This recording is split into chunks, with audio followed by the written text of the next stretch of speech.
था, न ही उसके पिता की कोई जमीन। वह एक छोटी सी झोपड़ी में रहता था, लेकिन गांव में आई बाढ़ के कारण उसकी झोपड़ी भी बह गई।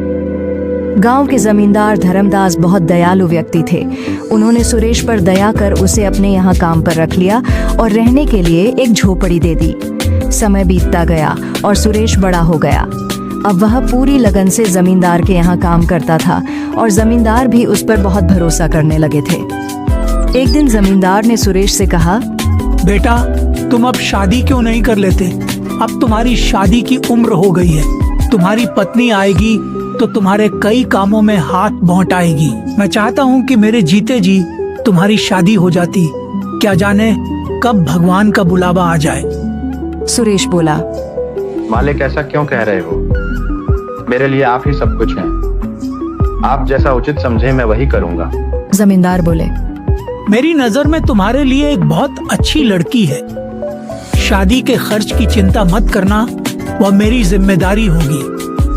सुरेश झिझकते हुए बोला, जो भी आपका निर्णय होगा वह मेरे भले के लिए ही होगा। आप मेरे पिता समान हैं। धर्मदास का बेटा विक्रम ये सब सुन लेता है और गुस्से में अपने पिता के पास आता है। पिताजी, ये आप क्या कर रहे हैं? सुरेश हमारा नौकर है और आप उसकी शादी का खर्च क्यों उठा रहे हैं? धर्मदास ने सख्ती से जवाब दिया। वह मेरा नौकर नहीं, बेटे जैसा है। विक्रम चिढ़कर बोला, आप मेरे पिताजी हैं या उसके? धर्मदास नाराज होकर बोले, जब मैं बीमार था तब कहाँ गया था तुम्हारा अपनापन? तब सुरेश ने मेरी कितनी सेवा की थी। वह दिन रात मेरी देखभाल करता था और तुम अपने शौक में मस्त रहते थे। तुम मुझे मत सिखाओ कि कौन अपना है और कौन पराया। विक्रम और भी गुस्से में आ गया।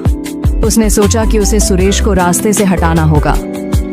विक्रम नशे और जुए की लत में डूबा हुआ था। एक दिन उसने अपने पिता से 10,000 रुपए मांगे, लेकिन जब जमींदार ने उसे पैसे देने से इनकार कर दिया तो वह भड़क उठा। विक्रम ने सोचा, अब मैं देखता हूँ कि मुझे पैसे कैसे नहीं मिलते। वह चोरी की योजना बनाने लगा। अगले दिन जमींदार की तिजोरी से 20,000 रुपए गायब हो गए। पूरे घर में हड़कंप मच गया। विक्रम मौके का फायदा उठाकर बोला, पिताजी, चोर और कौन हो सकता है? सुरेश ही होगा। सुरेश हैरान रह गया। उसने सफाई दी, मालिक, मैं ऐसा नहीं कर सकता। आप पर मेरा पूरा जीवन समर्पित है। लेकिन विक्रम ने उसे झूठा ठहराते हुए उसके घर की तलाशी की मांग कर दी। जमींदार ने पहले विक्रम के कमरे की तलाशी ली, लेकिन वहाँ कुछ नहीं मिला। फिर सुरेश की झोपड़ी की तलाशी ली गई और वहाँ से पैसे मिल गए। सुरेश स्तब्ध रह गया। यह कैसे हो सकता है? यह किसी की साजिश है। जमींदार का भरोसा टूट गया। विक्रम बोला, देख लिया पिताजी, अब पता चला कि कौन सच्चा है और कौन झूठा। धर्मदास को बहुत बड़ा झटका लगा। उन्होंने सुरेश की तरफ देखा, लेकिन कुछ नहीं बोले। सुरेश रोते हुए बोला, मालिक, मैं निर्दोष हूँ। मैं आपके लिए जान दे सकता हूँ, पर चोरी नहीं कर सकता।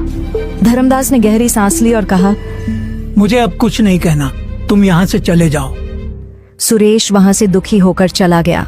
लेकिन गांव के एक बुजुर्ग ने यह सब देख लिया था। उन्होंने जमींदार को बताया कि उन्होंने आधी रात को विक्रम को चुपके से पैसे छुपाते देखा था। धर्मदास को जब यह सच पता चला तो उन्हें बहुत पछतावा हुआ। उन्होंने तुरंत सुरेश को बुलाया और गले से लगा लिया। बेटा, मुझसे बहुत बड़ी गलती हो गई। मैं तुम पर भरोसा नहीं कर सका। विक्रम ही असली चोर है। सुरेश की आंखों में आंसू थे, लेकिन उसने जमींदार से कहा, मालिक, आपको दोषी महसूस करने की जरूरत नहीं। आपके लिए तो मैं जान भी दे सकता हूँ। धर्मदास ने विक्रम को घर से निकाल दिया और उसे अपनी गलती सुधारने का आदेश दिया। विक्रम का झूठ उजागर हो चुका था। गांव के लोग जमींदार के फैसले की सराहना करने लगे।